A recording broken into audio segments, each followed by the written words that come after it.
La radio d'opinion, c'est notre ami Hervé Gattegno. Le mandat présidentiel. Bonjour. Bonjour, mon cher Hervé. Il y a un groupe de travail, encore un. Il y en a, des groupes de... Oui, évidemment. Qui a réfléchi, qui réfléchissent beaucoup, ces groupes, qui a réfléchi à une réforme des institutions. C'est voulu par Claude Barthelone, je crois. C'est ça, et coprésidé par lui. Et ce groupe, coprésidé par Claude Barthelone, propose que le président de la République soit élu pour 7 ans et non renouvelable. Votre parti pris, le mandat présidentiel unique, est une mauvaise réponse à une bonne question, c'est-à-dire... Si on considère, et c'est mon cas, que le vice principal de nos institutions, c'est leur caractère monarchique, avec la concentration des pouvoirs et l'irresponsabilité d'un homme au sommet de l'État, le mandat unique revient en quelque sorte à soigner le mal par le mal. Déjà, le président de la République dans notre système n'a aucun compte à rendre pendant son mandat. Il peut dissoudre l'Assemblée, il peut déclarer la guerre, il peut surtout renier ses engagements politiques à sa guise, comme il le veut.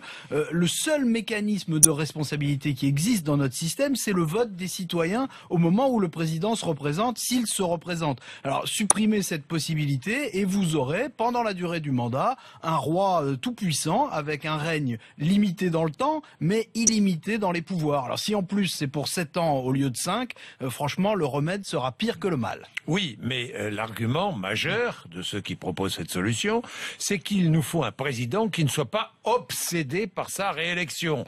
Ça, c'est quand même un argument qui pèse, pour qu'il puisse faire des réformes impopulaires. Qu'en pensez-vous ? Mais moi, je trouve que c'est une idée antidémocratique. On ne peut quand même pas poser comme principe que pour bien gouverner, il faut faire ce dont la majorité des citoyens ne veut pas. C'est plutôt une définition du despotisme. Le président de la République, il est élu par une majorité de citoyens. S'il applique son programme, il peut évidemment décevoir par manque de résultats. Mais ces réformes, elles sont forcément légitimes puisqu'elles ont été approuvées par une majorité de Français. Le problème, c'est que dans la pratique, nos présidents ne font pas ce qu'ils ont promis.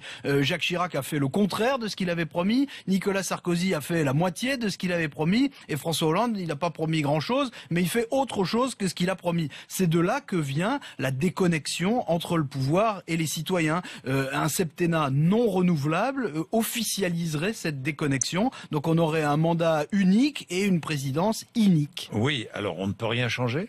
Si je vous comprends bien, vous pensez que la France est condamnée à garder ce système monarchique ? Non, la Constitution, elle n'est pas gravée dans le marbre. D'ailleurs, elle a beaucoup évolué depuis le général de Gaulle, dans le texte et dans la pratique. Mais ce qu'il faut constater, c'est que toutes les évolutions se sont faites dans le sens du renforcement des pouvoirs du président de la République, sauf le quinquennat, précisément, qui était censé épouser l'accélération du temps politique et des rythmes de la société, et qui permettait justement de revenir plus vite devant les électeurs pour valider ou invalider une politique.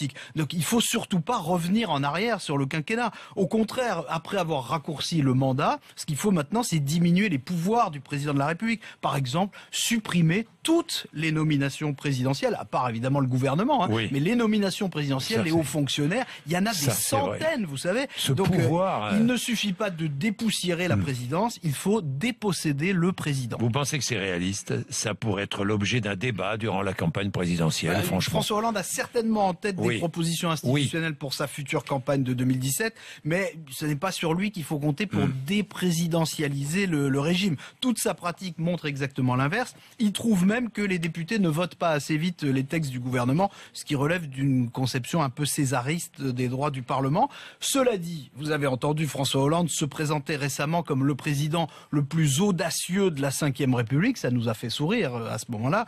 Il ne pourrait pas mieux prouver son audace qu'en demandant aux Français de le réélire en réduisant ses pouvoirs. Ça, ce serait audacieux. Le seul risque qu'il courrait, ce serait que les Français ne lui donnent plus de pouvoir du tout.